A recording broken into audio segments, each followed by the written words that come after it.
Nobody wanted to fight Subriel Matias. Dalton Smith was the only one who stepped up and faced the Cuban pressure fighter nobody wanted anything to do with.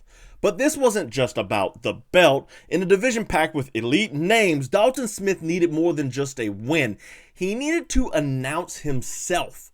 The real reward wasn't the title. It was forcing the rest of 140 to take him seriously.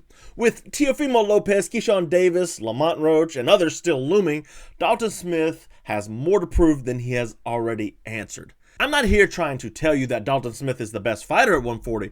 We're just trying to understand what beating Subriel Matias actually means and where it really puts him in a division that's still wide open. Now, once the dust settles, we're left with really one question. Where does Dalton Smith really belong at 140? I mean, the division is action-packed with a bunch of great fighters that honestly don't fight each other. You've got Richardson Hitchins, you got Keyshawn Davis, you've got Teofimo Lopes, who admittedly is fighting Shakur Stevenson, but you've got all these great fighters, and they don't necessarily seek out the hardest challenge unless you're Richardson Hitchins. Like, they're not fighting each other, and there's a lot of good names out there to fight each other. We just haven't seen it yet.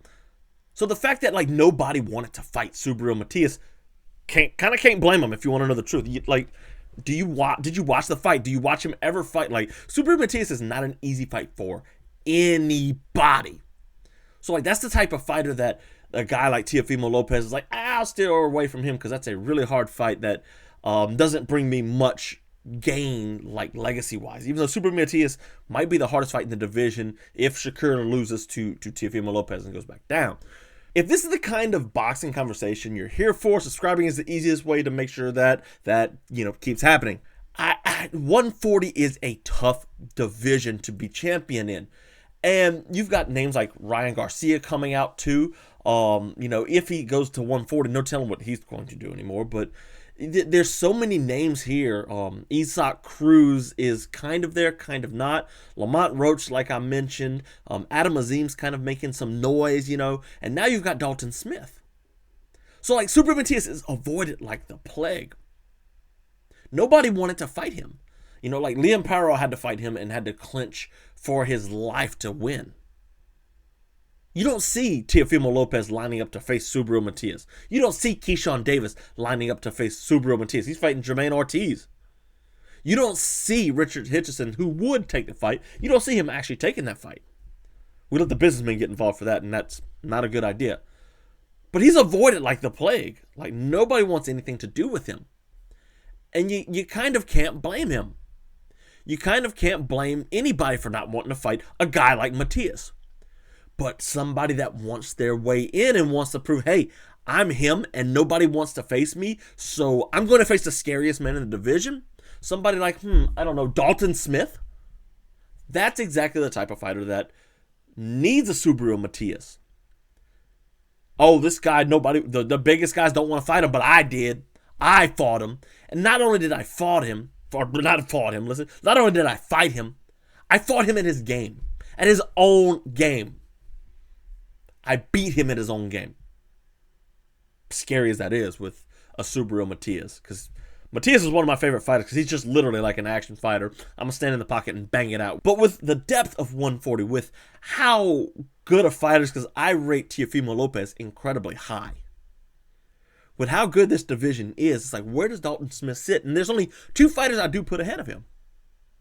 You've got Teofimo Lopes, who obviously has earned his name. He's fighting the hardest fights there are, and he's chasing down the hardest fights. He beat Lomachenko, which that's not at 140, but he beat Josh Taylor, a former undisputed champion. He would have fought Devin Haney if Haney didn't go running to 147. He would have fought, anybody. I wouldn't put it past him to fight Subriel Matias at one point. But you got to put Teofimo at number one. And that leaves your question like, who's number two? At number two, I've got to go Richardson Hitchins. He's got his last win over George Kambosos. It was a pretty dominant fight. Liam Paro, who beat Subriel Matias first, or second if you don't count that early career loss. And then obviously he beat Jose Zepeda, who Zepeda was a well-respected, or kind of respected champion there. So those two guys are ahead of Dalton Smith. But you look at like Lamont Roach and Keyshawn Davis, like those guys haven't really gotten the win like Subriel Matias. Like, that's Subriel Matias is a better win than anything Keyshawn Davis has ever done. That's a feather in Dalton Smith's cap. Yeah, Barboza Jr. out there. I'm looking at names on Box right now. Gary Russell, Jermaine Ortiz is a decent fighter. I don't think he's top tier fighter. Frank Martin, you know, like there's none of these guys. Jose Valenzuela, like he beat Pitbull, but like okay, you know, you got to put Dalton Smith at 3. Like the Richard Hitchison win is, or I'm sorry, not the Richard Hitchison. I'm sorry, the Subriel Matias win is better than anything anybody else has done, with the exception of the amount of work that both Teofimo Lopes and Richardson Hitchins has done. I keep getting his name mixed up, guys. But yeah, you got to go Dalton Smith at 3. I think that's where he deserves to be. And Dalton Smith didn't get to number 3 by surviving Subriel Matias, although he kind of had to do that. He got there by beating him in his own game. That's exactly how he won. So we know, you know, the best weapon for Subriel Matias is going to be his pressure. That's what he does best. Pressure, pressure, pressure. I'm going to systematically break you down and just beat you up in the pocket. And there's nothing you're going to be able to do with the amount of volume, the amount of punches I'm throwing. Dalton Smith said, bet. He said, bet. Like, let's see what happens here. So, like, the game plan was very clearly, like, follow what Liam Paro did. Jab him up and clinch when Matias wants to get into the pocket. Problem was he didn't have the discipline. Dalton Smith didn't have the discipline that Liam Paro had.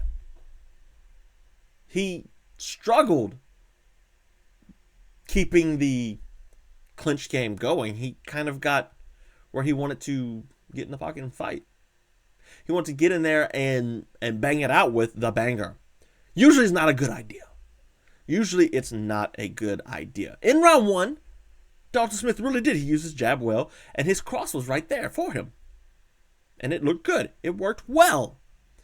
Really started to slow down Subriel Matias, who's not necessarily a fast starter. He's actually kind of a notoriously slow starter. But it did. It slowed down Subriel Matias. And after the slowdown, you know, he kind of let Matias get into the fight.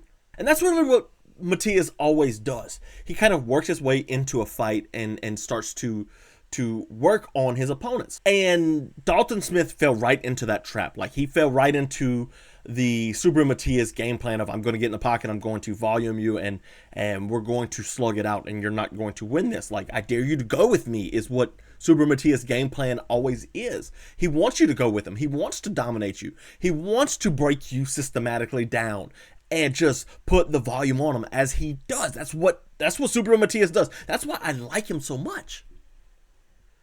But you watch Dalton Smith in there and you're like, what are you doing? From round 2 to round 4, you're like, what is going on? What is Subriel Matias? This is what we love about you. Dalton Smith, you're not there anymore. Like, this is a bad spot for you. No big deal, Dalton Smith says.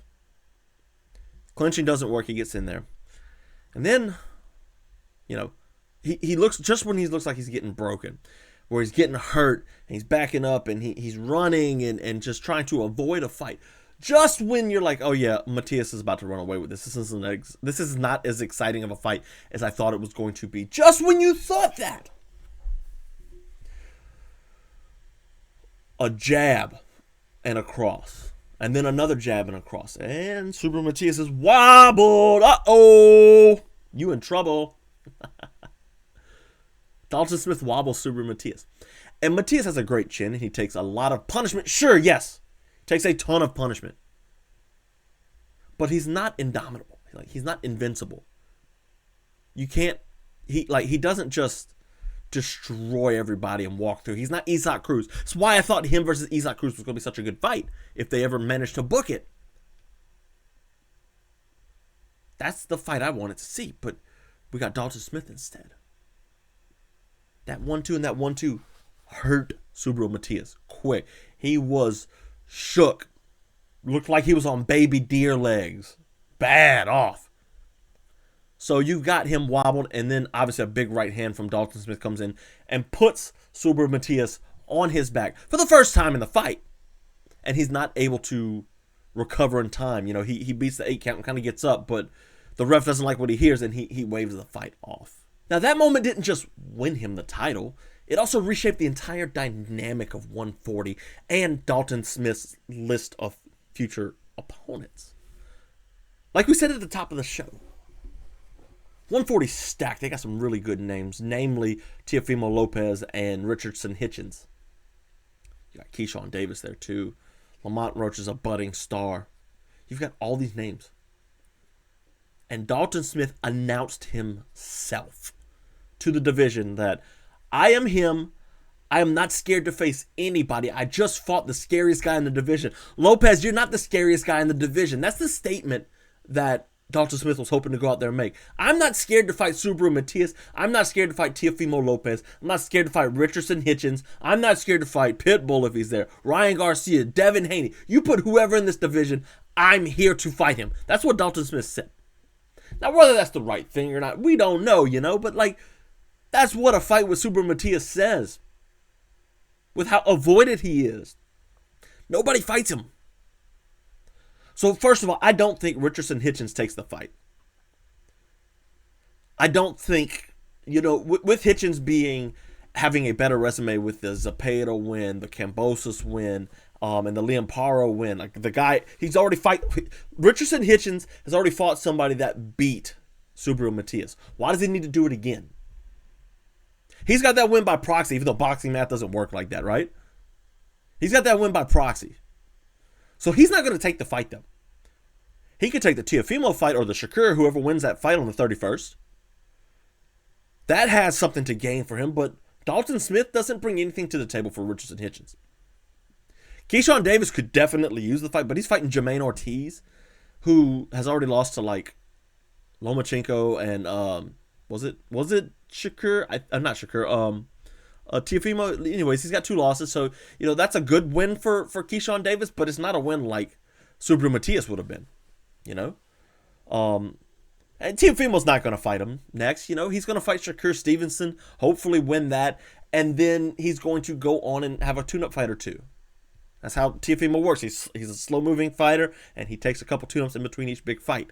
He wants the big fights. So if he's able to go out there, Dalton Smith that is, if he's able to go out there and beat a Keyshawn Davis, should Keyshawn decide to fight him or whoever else is holding tight, or if he manages to luck himself into a Richardson Hitchins fight, then he'll be eyed by, Teofimo Lopes or whoever. Then he'll have that opportunity. He doesn't have it yet. The names I think, are the most realistic for Dalton Smith are going to be like Isaac Cruz, Lamont Roach, Keyshawn Davis. Again, he deserves a good win, and Jermaine Ortiz will be a good win, but not as good as a win of Dalton Smith, So those are the kind of guys, like Lamont Roach especially. Roach is coming off that controversial draw to Tank, and then the other, draw, whatever it was in his last fight. He needs a good fight, and Dalton Smith's one that can, provide. And with the rub that Lamont Roach got from a Gervonta Davis, with that kind of a rub, that could be a huge win for Dalton Smith. And he by Richardson Hitchins, look, bro, I've already beat Lamont Roach and Subriel Matias, the guy you won't fight. Like your Wash George Kambosos win is not better than either of these, guy. Let's go. That could get him there if he gets to that area. But I do, like, Isaac Cruz might not even be at 140 anymore. He might go back down. I do think Lamont Roach is the best fight for him, though. Like, I think that's the one to make. And Dalton Smith will go to the UK, fight a jobber, and then start looking for a big fight. And that's kind of where you can see, how did Keyshawn look against, like, Jermaine Ortiz? Is he ready, too? Does he have time for a tune-up fight in between? Because Keyshawn's going to get him a tune-up, too, in between, right? Put them on the same card. Do that. How about that, huh? Do that. But that's what I think can happen. That's what I think should go down. So congratulations, Dalton Smith. A massive win, a massive knockout. One not a lot of people saw coming, but one that was completely, and it completely reshapes 140. You made your mark, and I guess we're going to get to see what you do next. And I can't wait to see what you bring to the table. Now, this is the kind of conversation that doesn't really fit in comment sections. That's why Discord exists. And if you want the longer written version of these ideas, Substack's down there too.